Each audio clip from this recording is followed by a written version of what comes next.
The idea that carbon dioxide, the life force for plants here on Earth, is a toxic gas and should be taxed is laughable.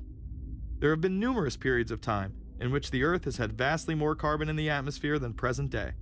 In areas where there have been volcanic eruptions which emit large amounts of CO2, plants have benefited, and there is no negative impact on the surrounding environment, as well as indigenous people from the excess carbon dioxide.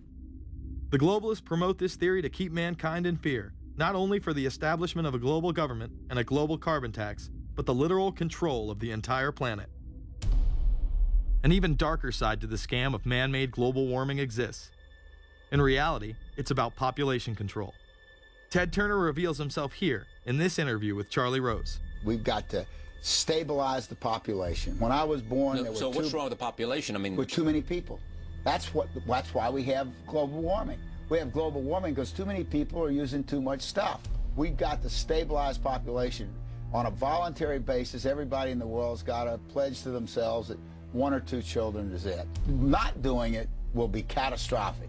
We'll have 8 degrees. We'll be 8 degrees hotter in 30 or 40 years, and basically none of the crops will grow.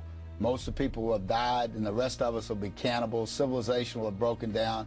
What the few people who are left will be living in a failed state like Somalia or Sudan, and living conditions will be intolerable. The droughts will be so bad there'll be no more corn growing.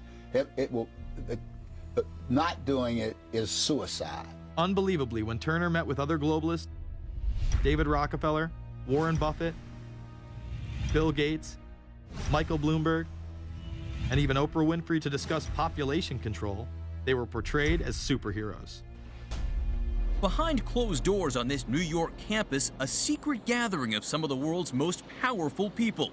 Gates, Buffett, Bloomberg, Winfrey. It was like, well, it was like the Super Friends.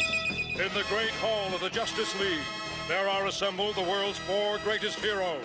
Together with others at the meeting, including George Soros, Ted Turner, David Rockefeller, they're worth more than $125 billion. The new Superman and Wonder Woman, the super rich friends, not fighting bad guys, but fighting for good nonetheless. Would a superhero call for a one-child policy? Would a superhero call for population control? In a recent interview, he claims that 2 billion people would be ideal. That means 4 billion plus must die to accommodate a man who owns more acreage than anyone else on the planet. Let's not forget that Ted Turner is the president of the United Nations Foundation. There are countless examples of how we are being indoctrinated to accept these kind of conditions and believe that man and his activities are the problem. From the promotion of climate cops, we're the carbon cops and we're on the lookout for energy wasters, to phony liberals and conservatives getting together to promote climate change. Hell, let's face it, we're polar opposites. We couldn't be further apart. I'm on the left, And I'm usually right. And we strongly disagree. except on one issue. Tell them what it is, Reverend Pat. That would be our planet. Taking care of it is extremely important. We all need to work together, liberals and conservatives.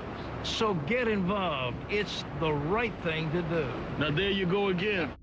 The New World Order will stop at nothing to achieve planetary dominance, whether it be assassination, wars based on lies, and even a phony environmental movement. So it should come as no surprise that they have been tracking, tracing, and databasing our lives for years. Many people are aware that the Bush administration engaged in warrantless wiretaps on American citizens. What they don't understand is that it has come out in court that all the major telecommunications companies have been secretly storing every piece of data received from our phones and our computers and handing them over to the National Security Agency. You heard about the government secretly listening in on phone conversations without a warrant, but there is evidence that your email is also being tapped. The government has been intercepting most emails as part of its terrorist surveillance program. That program has been criticized as illegal because it's missing an important ingredient: search warrants. Several years ago, Klein says he came to suspect that AT&T had installed secret computer gear designed to spy on internet traffic at the request of the National Security Agency. This is just a small part of the picture, as AT&T was not the only company involved and emails were not the only issue. The NSA was installing Norris Insight systems, which are capable of monitoring billions of bits of internet traffic per second. It was also able to monitor any calls trafficked through its system, all websites visited, all instant messaging, and separate types of transaction records. The secret room at AT&T contains gear which enables the government to look at every individual message on the internet and analyze exactly what people are doing. Here's another document. It mentions a company called Narus. Narus makes computer software that can swallow and analyze 10 gigabytes of information every second. That means it could go through all the information in all the books in the Library of Congress in a little over 15 minutes. The documents Klein and others were able to produce were then censored by the NSA. Bankston isn't allowed to talk about the documents in detail. The government has since had them sealed. But he says what is in there boggles the mind. We are talking about a substantial portion of all the communications traffic in the United States. The policies have been shielded by the Obama administration and continue to this day. Attorney General Holder has publicly stated lawsuits be thrown out of court, and after several attempts, Klein and other cases were thrown out as well, once again citing the national security of what used to be a constitutional republic, not a massive corrupt slave state.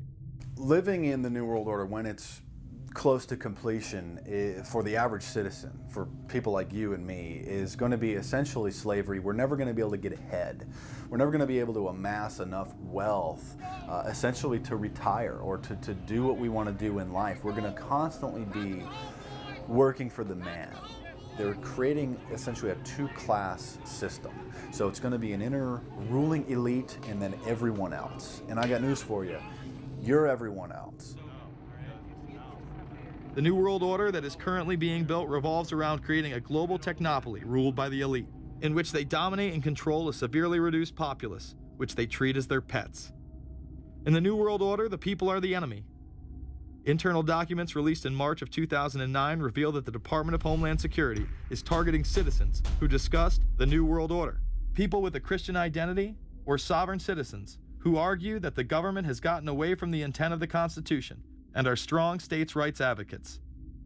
People who are anti-immigration, stating, extremists will argue that immigrants are taking the jobs of U.S. citizens during times of high unemployment and without paying taxes. People who oppose the Federal Reserve banking system. People who display constitutional party or libertarian material. People who support Ron Paul. And those who have bumper stickers containing anti-government rhetoric. This document is one of literally thousands that make everyone a possible terrorist. This establishes a pattern of demonizing ordinary citizens while giving draconian powers to the state. You are considered guilty until proven innocent. As technology is developed, separate parts of their command and control system are beta tested around the world. Here at home, Boy Scouts are being trained to take on returning veterans and disarm domestic extremists, while national programs such as City Year are training young people to serve the government. I am change. I am fierce. In the United Kingdom, it has been established there are over 4 million CCTV cameras. That is around one camera for every 14 citizens. Their purpose is not to solve crime, as it takes 1,000 CCTV cameras to solve just one crime. It is to create a tattletale society in which everyone is under constant surveillance by the state and those around them. The company Internet Eyes is now paying people to log on to the internet and watch CCTV cameras in real time as they turn in criminals for cash. Families deemed by the state to be unfit in England have now been put under 24-hour CCTV supervision in their homes. This program has plans for 20,000 families in England, which is to double in the next 2 years. Your every move in both your home and the outside world is under constant surveillance by a criminal elite who operate above the law. As we are constantly under the microscope, their activities remain in the shadows. Obama extended diplomatic immunity to Interpol with Executive Order 12,425, further empowering criminal behavior within our own government. In the Middle East, endless wars will continue. Under the Obama administration, we have sent tens of thousands of more troops into Afghanistan, all while the same network exposed in the Iran-Contra affair discussed earlier